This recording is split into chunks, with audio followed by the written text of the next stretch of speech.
Okay, now I'm just gonna go and do this puzzle and do the stadium challenge. I'm gonna use this opportunity to talk about the stadium challenge. I'm gonna use a trick so that they won't be able to hit me, but they have two moves where they will still be able to hit you in this spot that I'm gonna show. One is where they summon a circle on the ground and it causes an explosion, and one is where they shoot a fireball at you. Now for the fireball, you can roll at the right time to dodge it, and for the circle on the ground, you can jump and throw shurikens at the last possible moment to get you up in the air so it won't hit you.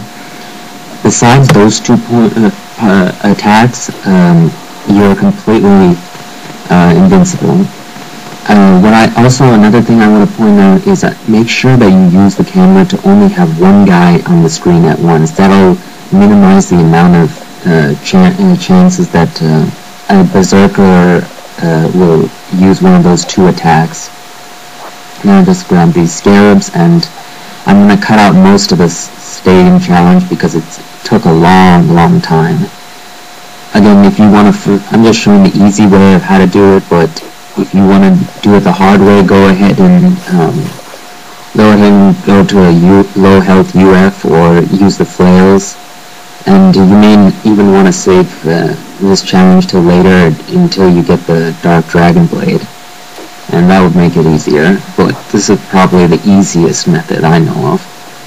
Equip that armlet, and it'll spawn once you go out, and I'm just going to go and save.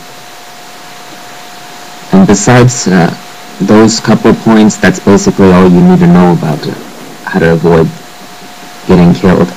If you do take damage, they always drop blue essence, even if you kill them with a UT, so drag that essence over to you, and you Now I also edited out this challenge because it was just wall attacking with the UF and then using UTs. What I meant by dragging essence in the last challenge is you try and charge an ET, but release just before the blue essence gets to you. And again, I want to remind you that even if you kill the berserkers with UTs or ETs or whatever, they'll keep dropping blues, even if you're at full health. Now, I'm just going to go and fight Fiend Ryu now. You can either fight him with the Dabi or the Lunar, either way is good. The Lunar is probably the easiest method. It's using the same technique we used on the Fiend Ryu in Chapter 6, where we wall ran up the side and then kept using XX. Now I'll just show that, and I'm going to cut out the rest of the fight once you see what I'm doing. Be careful when you jump close to him because he likes to flying swallow you. There I got lucky that he didn't flying swallow me and just basically get up here. The camera here can be a bit tricky. I'm trying to angle it around to the right, and instead it goes to the left, which is even worse.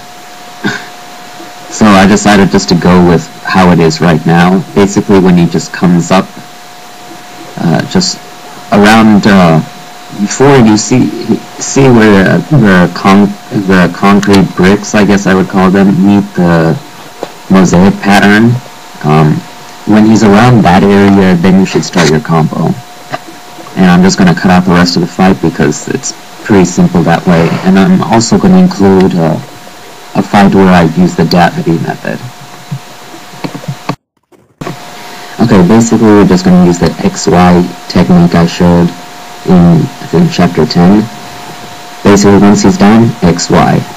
When he's down, XY. Make sure when you're pressing XY, you don't leave a delay between the X and the Y, otherwise it won't work. You need it as soon as you can. Make sure you press it very fast, but make sure you get your inputs in. And there you go. Very easy.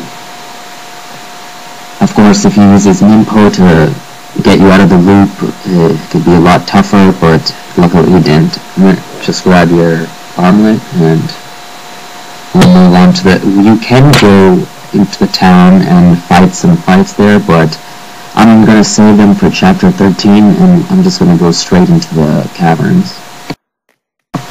Now once you get down here, what you're going to want to do is get up on the platform with that chest and just start charging Dabby UTs. You should be able to kill everything in this room like this.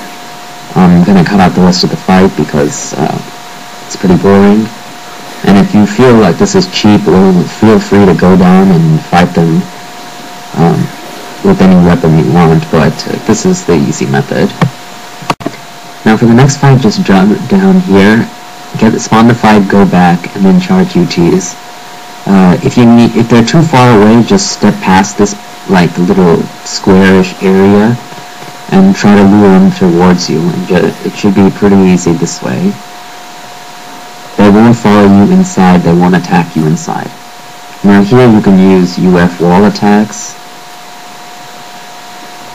With the sun, it doesn't matter actually, it will one-hit kill them anyway. Now here I'm just going to experiment whether a Dabby wall attack would kill them, but it doesn't. You can just, this fight's not too bad, just use wall attacks with the UF. I'm just playing around because I'm bored.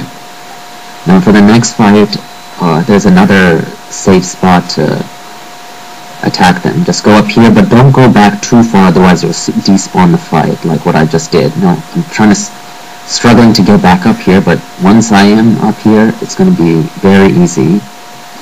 Just charge UTs and they'll all die.